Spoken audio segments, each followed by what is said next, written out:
I think that's basically it for the housekeeping. So today we've got a couple of speakers. We have Kim Williams from the University of Sydney will be speaking first.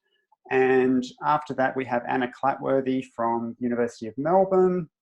And then I'm going to do a bit of a wrap up from the session that we had in February, which was the Australasia Preserves Digital Preservation Meetup, and a bit of a wrap from that. So first up, we've got Kim Williams, and Kim is a digital curation specialist at the University of Sydney Library. She's been working in libraries since 2006, and she's worked in public and academic libraries, excluding a brief and glamorous stint as a library helper in the school library in Year 4. Kim has an embarrassing passion for making spreadsheets and taking photos of items from the collection. And if you express even the slightest interest in a conversation, you'll probably be forced to look at one or both of these things with her. So that's Kim's bio, and I can't wait to hear her talk about her topic, which is, will the people that follow in your footsteps know why you were wearing those shoes, which is all about documenting your digitisation and digital collections pipe processes. So I'm going to stop sharing my screen and I'll ask Kim to share hers, and she can take it away from here. I shall. All right. Hello, friends. Okay, good. We are sharing. What a time to be alive. Okay, so obviously with this title, will the people that follow in your footsteps know why you were wearing those shoes, was half a joke, and I didn't know if anyone would approve it to be a parlor, but it was good for me. But the second part is quite serious. So obviously documenting digitisation and digital collections processes, I kind of hoped was something that everyone was ahead of me in. So if you feel that way, that is absolutely fine and actually wonderful, and I'd like to steal your ideas. But if not, good, we're all in this together. In this paper, I'm kind of referring to the digital collections here that we make, so not the ones that we buy. And looking at my title, I've either been in this role for 1 month or for 2 years, depending, because we had a little bit of a restructure. So there we go. See, I always do that. I'm from the University of Sydney Library, so we've been actually digitising and creating digital collections from our physical items since at least 1996.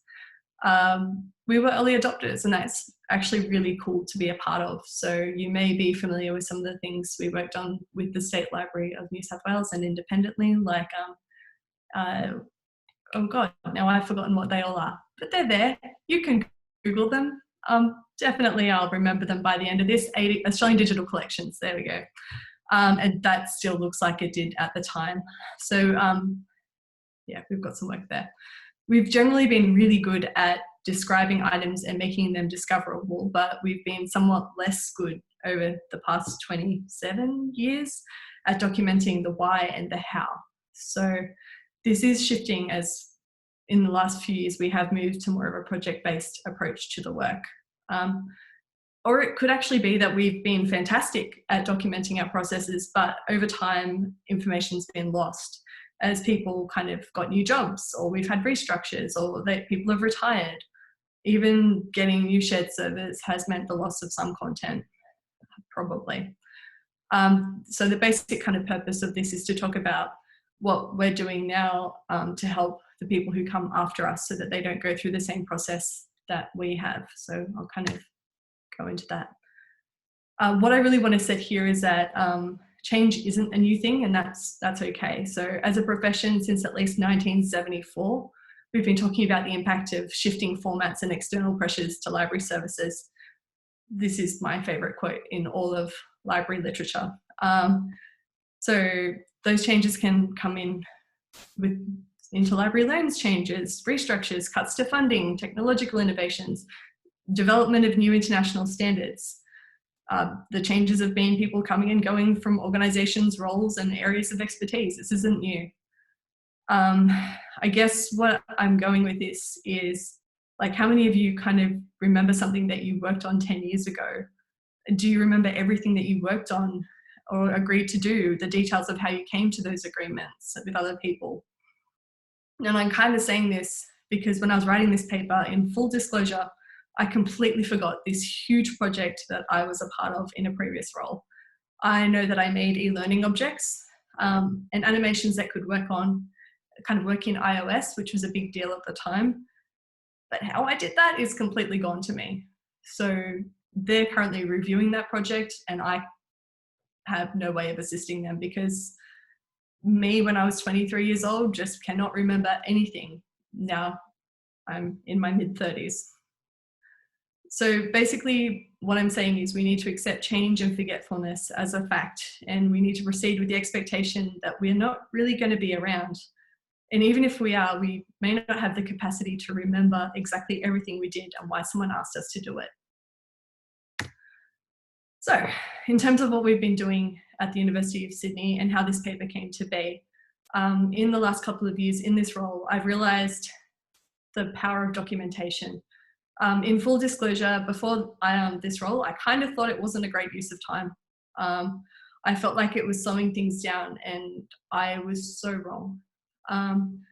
One of the major projects over the past couple of years has been putting in a digital asset management system, Recollect.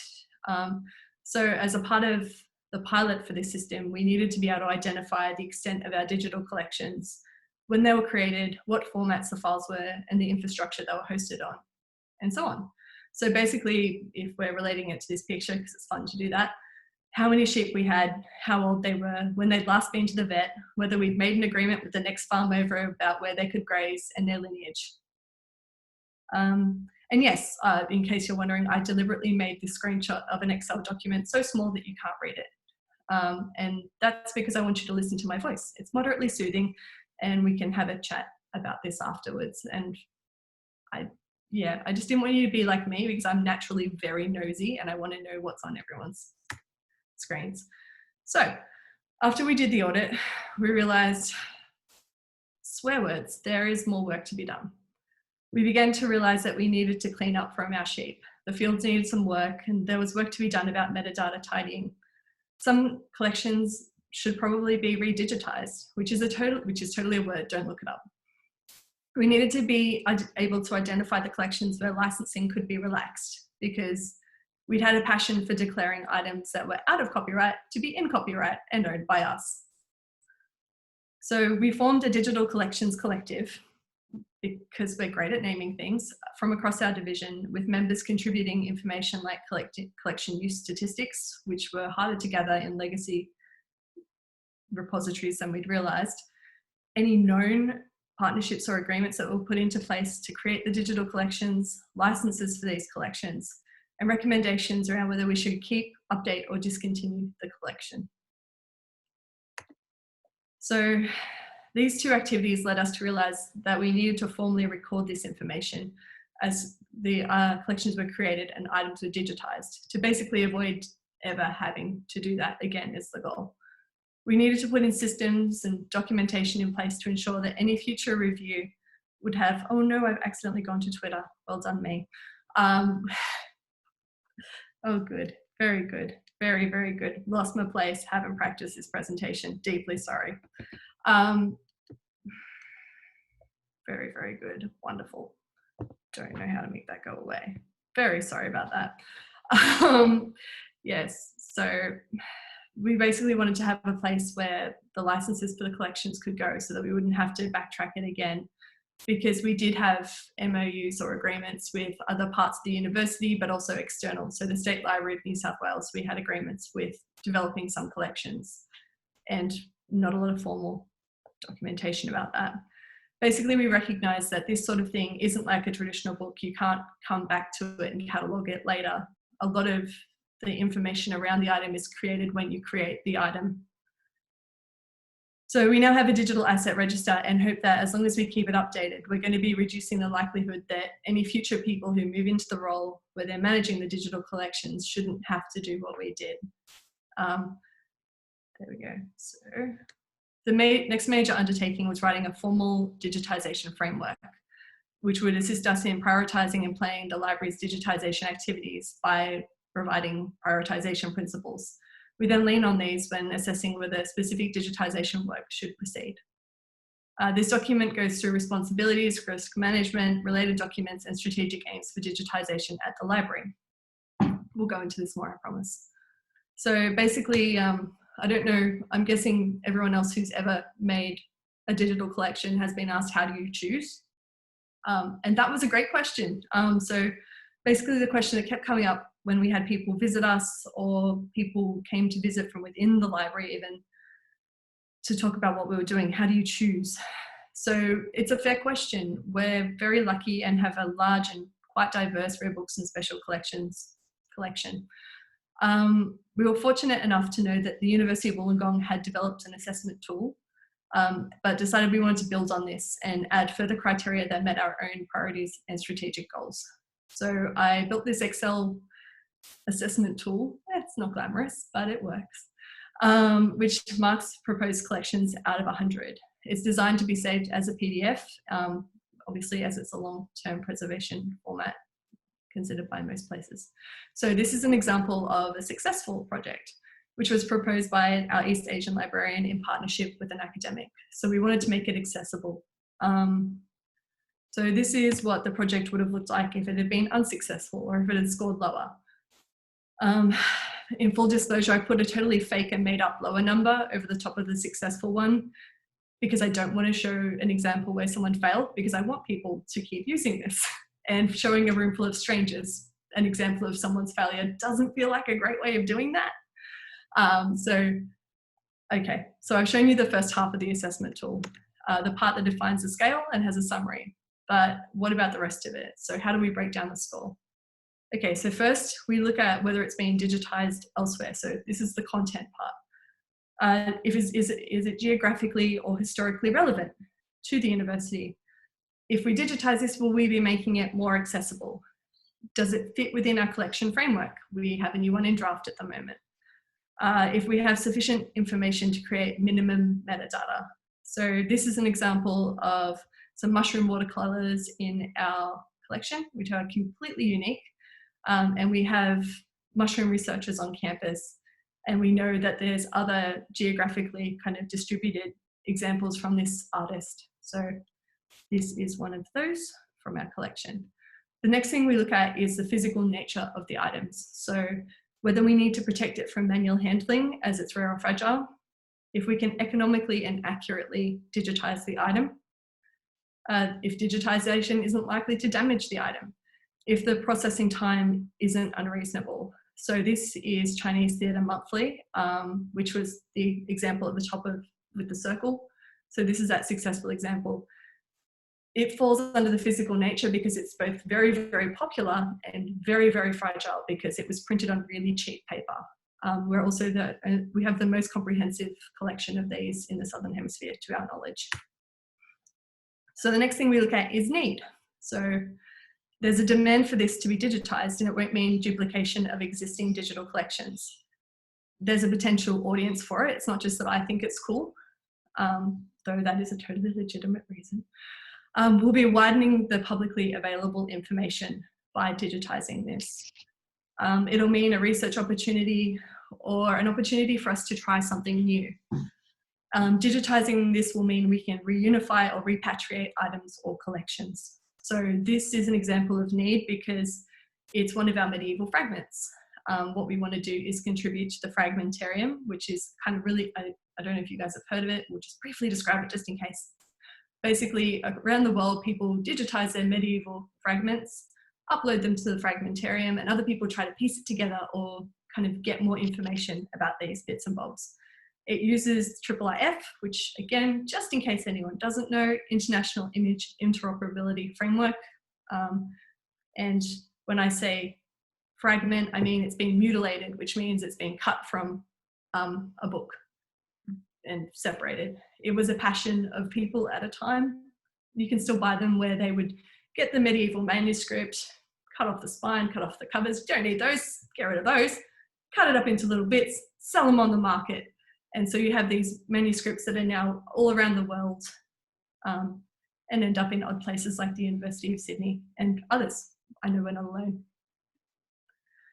Okay, so the next thing that we look at is institutional benefits, which is a really fancy way of saying stuff that'll make us look good.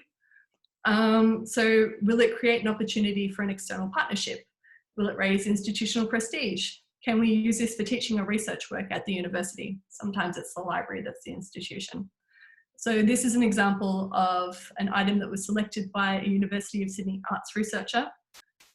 She went into our collections, found something that she proposed to Australia Post for the annual Christmas stamps. We digitised it purely so that they could make a stamp out of it. So they were kind enough to give us what that final thing looked like. Okay, so the next thing is access. So basically that we're allowed to share this. So that's that copyright has expired or we're allowed to openly share it.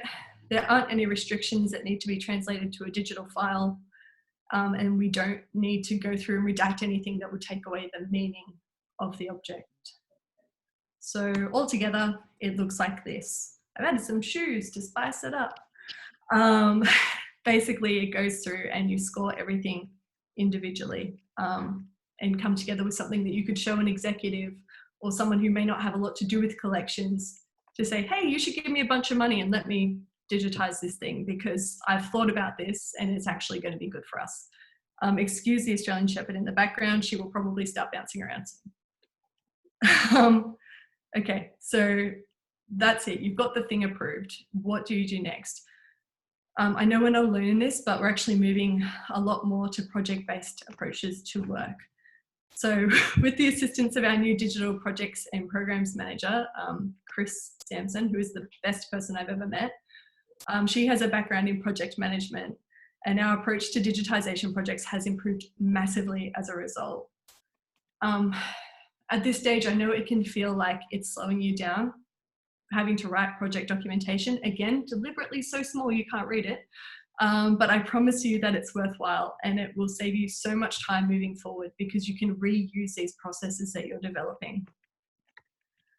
Basically, the goal is to stop reinventing the wheel, or at least getting the wheel looking totes rad by reflecting on what you've done and what could have gone better. This is an outrageously simple flowchart that explains how we can let contractors from an external vendor into a restricted space. Very simple, right? Very boring. It took me over a month to negotiate this workflow. And by recording this, it means the next person who has my job or has the job of the manager in Rare Books has something to start with, because this contractor had been in that space before, a year before I started. So I know that this was done, but neither myself or the Rare Books manager were there. So just give the next person something to start with. Even if they decide that what we did choose to do isn't the best path. So basically, when you're writing a project document, give people the why. So this is kind of just going through saying, hey, I know that you don't want the contractors to have their personal bags in your restricted space. It's okay, I've thought about that. We'll put them in a cabinet. Yeah, I know it's not revolutionary, but writing it down will make your life so much better, I promise you. It's also totally okay to build on the work of others. We're all learning together. So if someone else has already figured it out, why not learn from them? I know that, again, is not revolutionary, but we learned a lot from the University of Wollongong, from the State Library of New South Wales, who was so kind, from so many other people. Basically take from others and then build on it so it meets your organisation's values and mission, and then share that with others. Because if we don't, we're all just going to keep wasting our time in a positive way. Dang, should have made that sound nicer. What we learn doesn't have to come from the glam sector either, because project managers are ridiculously clever and taking on their approaches can only benefit you. So yeah, what we try to do as well is we try to pass on what we've learned to other people, and we want to support and have supported other libraries, archives and museums in their digital collections journeys. So if anyone ever wants to talk about Recollect or this kind of stuff, hit me up.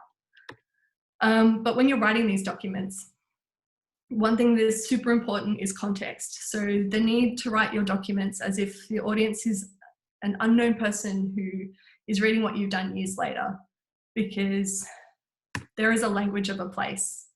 You don't know you're doing it. And you would have noticed it when you started in your role or in your organization, that there's a special language of a place that you didn't quite expect. Like everything, this does change over time as well. So 5 years ago, my organization would have spoken about digital collections in one way, and now we're talking about it in another. Last year, we called it the DAM. This year, we're calling it the Digital Collections Repository. So try to give context to what you're doing for future you, and also for the you, well, for the next person who isn't you, I guess. I'm sure that there's a perfectly logical reason that the world's first botanical textbook included a snake lady chilling in this page tray. But from what I've seen, there's actually a raging debate about who she is and what she's doing in that tree. So try to consider including names and titles when you're writing a document, because if I say Julie and I agreed that the contractors had to put their bags away, that doesn't help anyone later on. If you're writing about companies, include their ABNs, because company names change too. And add other contextual information to help that mysterious human of the future that will benefit from learning from what you've done. So the basic goal of this whole presentation is to encourage you all to build documentation and contextual information that makes sense to the next person 5 or 10 years later. So this is one of our language notebooks that's in rare books and special collections. And one of the first things that this author has done is he's written the letters, how to pronounce them, and then the examples. We could all learn from him. Honestly, it doesn't have to be about digital collections and digitisation either. Documenting any projects or outputs you're creating will only help you and others into the future. How many people have started a job and wished you had more information? How many of you have started a job and thought, oh, that's exactly the amount of information I needed. This is perfection. I've never met anyone, but I hope someone in the audience has had that experience. Basically, by writing things down in a way that lets a stranger understand them, you're setting up the next person that steps into your shoes for success. I've removed all the context from these marginalia creatures, and don't they look bloody ridiculous? Nothing makes sense at all.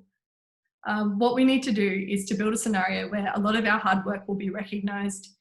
And that means that when it comes the time to make decisions about the work that we're doing, because nothing lasts forever and, you know, economic downturns, the people who follow in our footsteps will actually be able to make informed decisions about what to do with our work moving forward. Even if people don't understand your decisions and they think that whatever you've done was clearly a product of the time, they'll at least know why you made the choices that you made. So even if they don't like your shoes, they'll know why you did it. And honestly, that means a lot. Oh, that slide is there in case I forgot that was the last slide back there. So thank you for your time. Thank you so much, Kim. That is a fantastic presentation, and yeah, certainly resonates with me. I was just going to throw to Rachel and just see whether there are any questions in the chat that Kim might address at this point. Hi, thank you. Yeah, I've just noted that Leanne asked not a question, but asked if Kimberley, you could share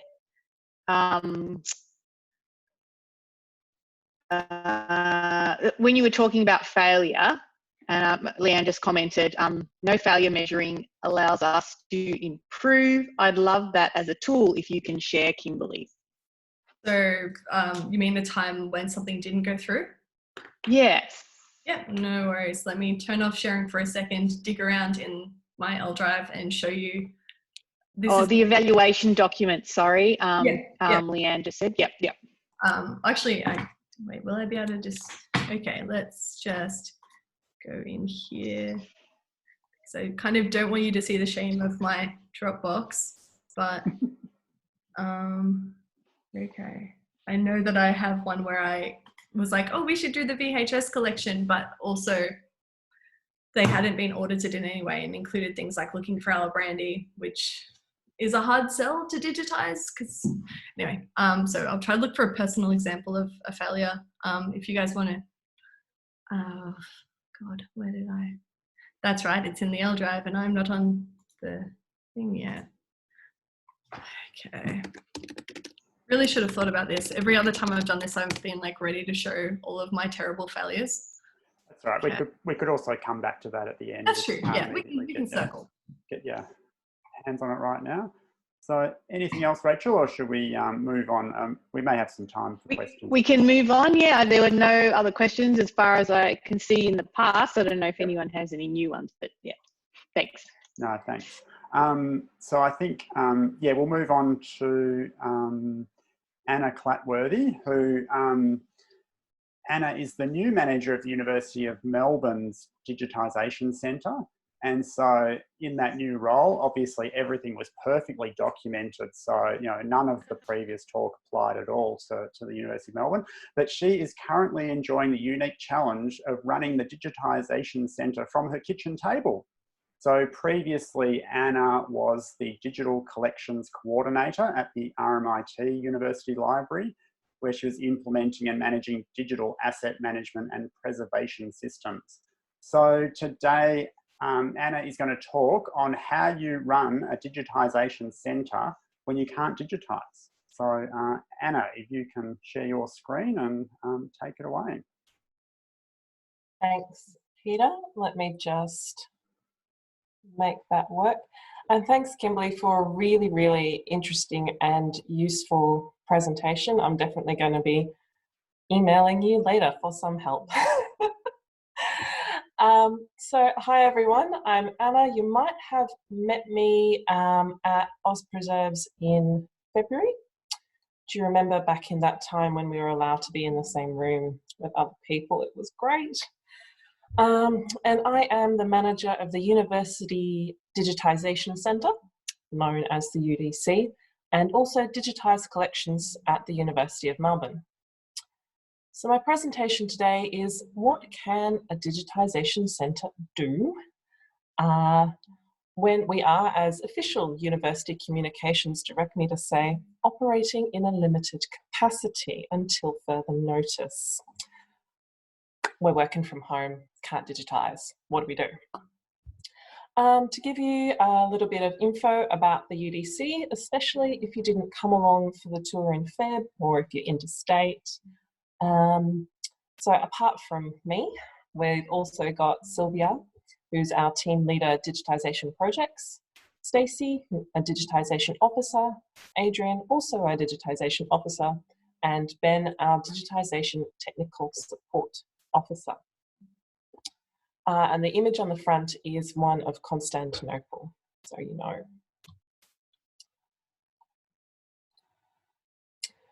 So the UDC is located on the ground floor of 158 Brewery Street in Carlton, just across the road from main Parkville campus, and also handily just across the road from the pub.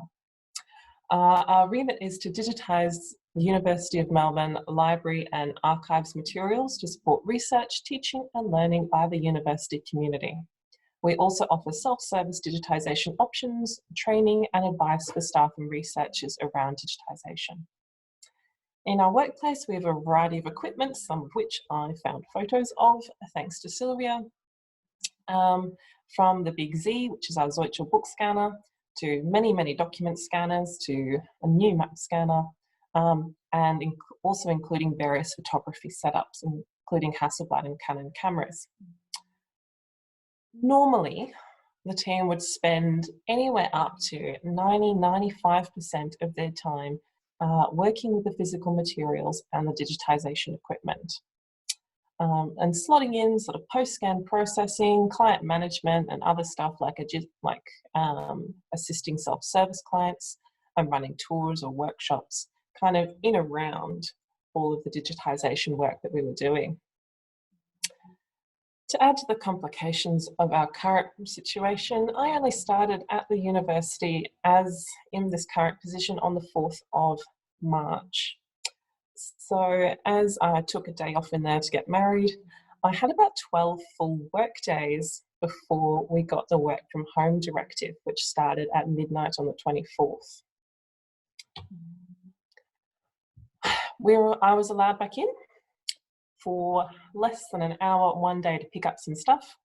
It was a beautiful evening. I picked up my chair so I could work from home comfortably, and some other bits and bobs, laptop risers, keyboards, all that kind of thing. Unfortunately, I couldn't fit the Zoichel in the back of the Toyota Corolla. So what can we do when we're working from home? Thankfully, quite a lot. This is a lovely picture of Stacey and one of our scanners. So normally we're completely run off our feet doing scanning, post-processing, talking to other teams in the library like metadata, copyright, discovery services, all the other people that help us get from scanning the thing, having the thing online for people to use. So removing our ability to do digitisation work has been a bit of a blessing in disguise, as it's allowed to focus on all the other tasks there are to do that's not just digitising the object that goes into running a smooth digitisation operation. This is us. Thanks, team, for letting me take what is not too bad of a Zoom portrait of us yesterday. So we were able to look at our workflows and processes, identify bottlenecks, backlogs, and we knew that there were obstacles in our workflows and in the broader digitisation workflow in general. So it's been really helpful to have time to look at everything that we do and figure out where these roadblocks are. In the before times, we had an idea of what needed to happen, but it really always felt like there was no time to do it in. So a bit like being a taxi driver in a dodgy car that really needed a service. We were so busy making our trips or fulfilling digitisation requests that we didn't have time to service our vehicle. So what have we done? Lots of stuff. We use ServiceNow to track digitisation jobs. It was not the tidiest it could have been. We followed up requests from people who had put in things a while ago to see, oh, do you still want this to be digitised when we go back? We've updated our archiving processes, packaging, which is packaging files to be ready for our discovery system, added in some checksums, which has been good so that we can tell if any of our files have been corrupted. We've done equipment lists, we've processed a lot of scans from the raw scan to a file type that can get uploaded. The most kind of notable recent one of these are the Sadler prints, which is 16th century engravings from the Sadler dynasty of Flemish printmakers, collected by the Duchess of Northumberland and purchased by the library in 1962. These very beautiful, unique and expensive items are now available in our digitised collections on the library website to be publicly available for everyone. What else have we done? We've looked at our digitisation of theses process. We have worked on running quality control on some project scans, which has led to writing a report on what has been wrong with our new scanner, working on creating a digitisation 101, so that when people ask, what can you digitise? I can point them to a document that says, this is what we can digitise, in the words of Ben, my tech support officer, if it's flat, we can do it. And one of the things that's been a giant project, and it's taken up most of my last couple of weeks, has been creating the digital delivery service for archives and special collections. So while we're operating as a virtual library service, we identified, I say we, the University Library identified a need to essentially provide a DocDel service, but for archives and special collections material. People still need to be able to teach, to research using these materials, but we have at the moment no or very limited access to campus. So along with the University of Melbourne Archives and along with the Special Collections team,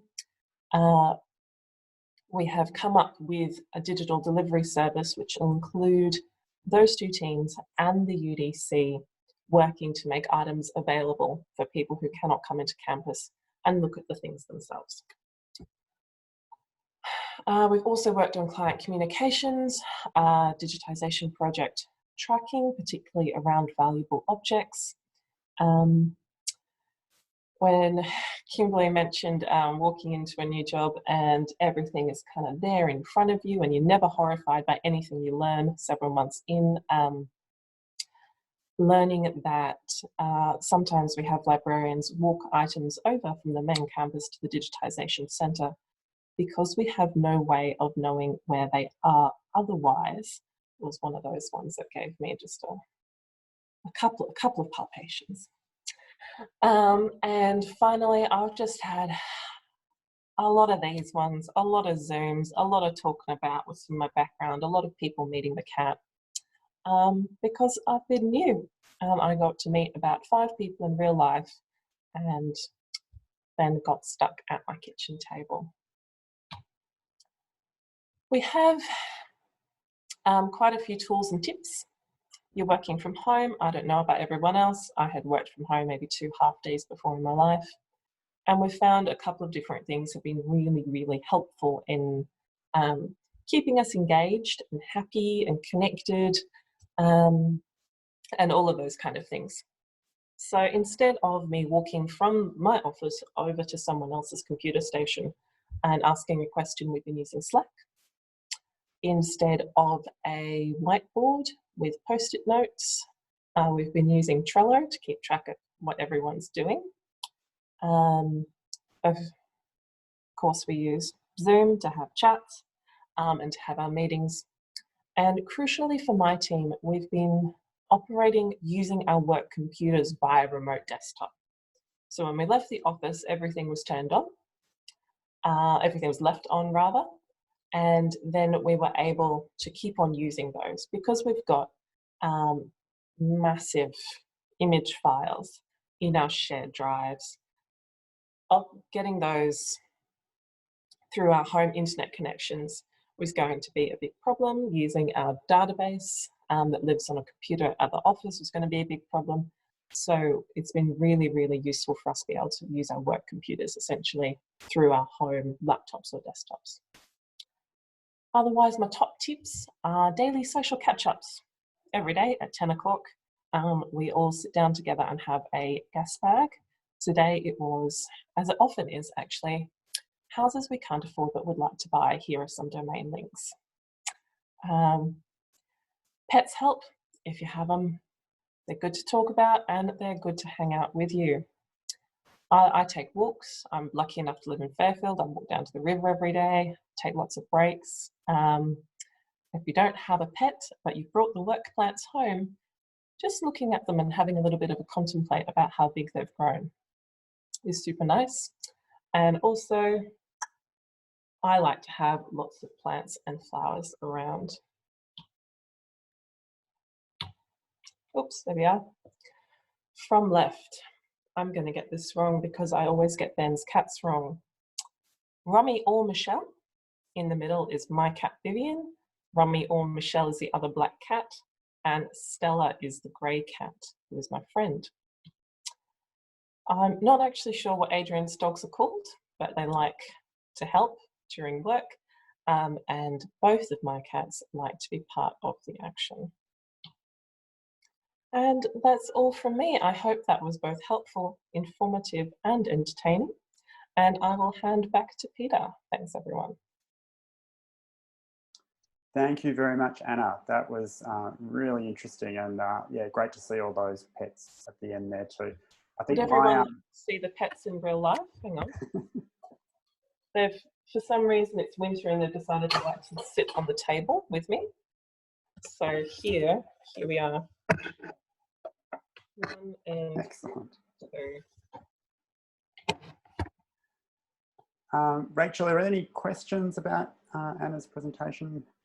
No, not as yet, not throughout the chat. There was an earlier one to Kimberley from Ingrid, but Kimberley, you actually answered that. So I don't know if you want to talk through it, or if you're happy to leave it in the chat if people are curious. It was kind of, why didn't you record anything?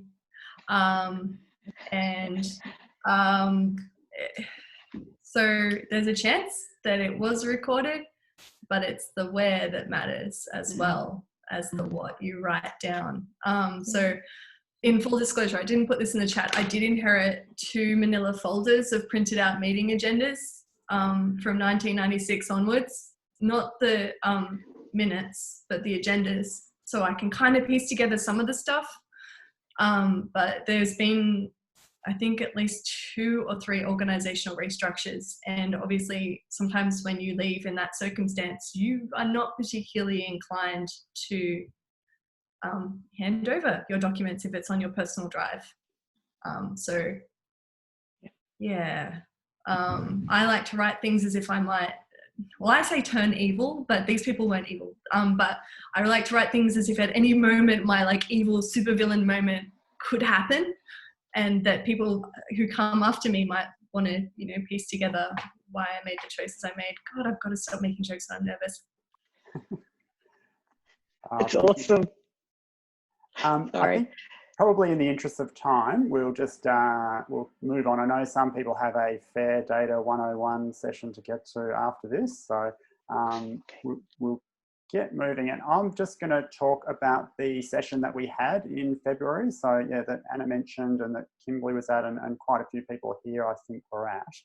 So I'm going to talk about just some of the outcomes of that and what actually happens. So so we had a morning on February the 14th that sort of just the day after Vala, just to make sure we captured people who might have wanted to spend an extra day doing some things. So we had a keynote from William Kilbride and Sharon McKeegan from the Digital Preservation Coalition, which was super interesting and kind of provocative.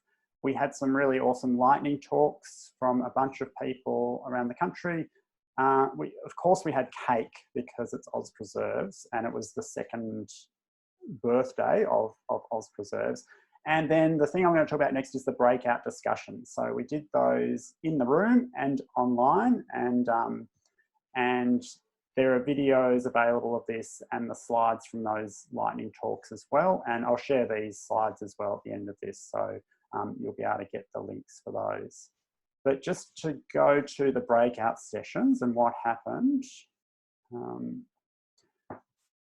we had, there were collaborative notes taken during those sessions. So, and they were looking at these 5 questions. So gaps in digitisation, pain points, digitisation mistakes, whether we would like to have some kind of digitisation community, and what would it do and what would it look like if we had one.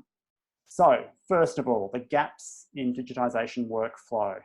And I think we've heard about some of these already that you know, Kim mentioned. So not documented, perhaps there wasn't one, or well, there was one, but it's too complicated. Quite a few other gaps around preservation, technical skills, organisational things, access versus preservation. I think we've touched on a lot of those through different Oz Preserves forums and things as well. Again, pain points. There was a lot of pain. There were a lot of things that people had as pain points, IT pain points, storage, software, access to developers, working with IT. There was copyright. There were people, processes, pain points, dealing with legacy material, the volume, training. Yeah, there were quite a few pain points, and I think probably some of those will resonate. We went through a Chatham House Rules session where people shared mistakes. So of course I can't reveal that here. So I'm sorry, but you have to be there. I'm not going to rebroadcast those digitisation mistakes, but probably if you use your imagination, you might be able to think of what's been happening. Do we need an Oz Preserves digitisation community? Have a guess, yes or no? yes was the overwhelming response to that. And if so, what would it look like and what are the things it could do? So this is where there was a lot of discussion. Again, this goes into quite a bit of detail in the collaborative notes, but there was a lot of interest around sharing like resources. So whether that was workflows, standards that people are using, even like sharing how to use equipment. We've all got the same equipment. Basically other things like a knowledge base, and then more kind of like a network sounding board, a place to, you know, sanity check ideas, and be a point of connection as well. So connection to not just the community in Australia, but potentially other groups within Australia and potentially overseas as well around Australasia. And also potentially working with vendors as well who digitise material, so perhaps as a two-way communication channel as well. So they were kind of the things that came out of that session. So from there, that's pretty much where we left it from the session. So the next steps, I'm very happy if anyone's got some thoughts or discussions, but I think one of the next steps is to look at having a sort of an expression of interest, and I'll just pop the link in the chat if I can. Oops. I will just do that. Basically, I'll put that there. I'll also send this link out to the Aus Preserves list as well. And it's only got like 3 things, just your name and what you might be able to contribute. So anyone that's interested in just being a part of that group, please pop your name into that Google form, and we'll collate that, and we can take this idea forward, and people can organise that from here. So are there any comments or questions about that process or what happened at the forum? Okay. So that's really the summary, and that's been our session for today. So really like to thank Kim and Anna for their awesome presentations. Very, very thought-provoking. We have recorded the session, and we'll make the slides available as well. Perhaps Jay or Rachel, is there any other business we need to talk about? Doesn't sound like it. So our next meeting, we don't actually have one scheduled in. There's been a lot of activity recently. We've had some extra special things this month and last month. So there isn't a meeting planned yet. So you know, it is your community. So if you have an idea, get onto the Aus Preserves list, suggest ideas. If anyone has something they think they could present, definitely discuss it there. So definitely this is a call out to people who've got ideas for the next Australasia Preserves meetup. So once again, thank you to our presenters. Is there any last minute things anyone wants to say? Okay, fantastic. So thanks for joining us, and we'll see you all next time.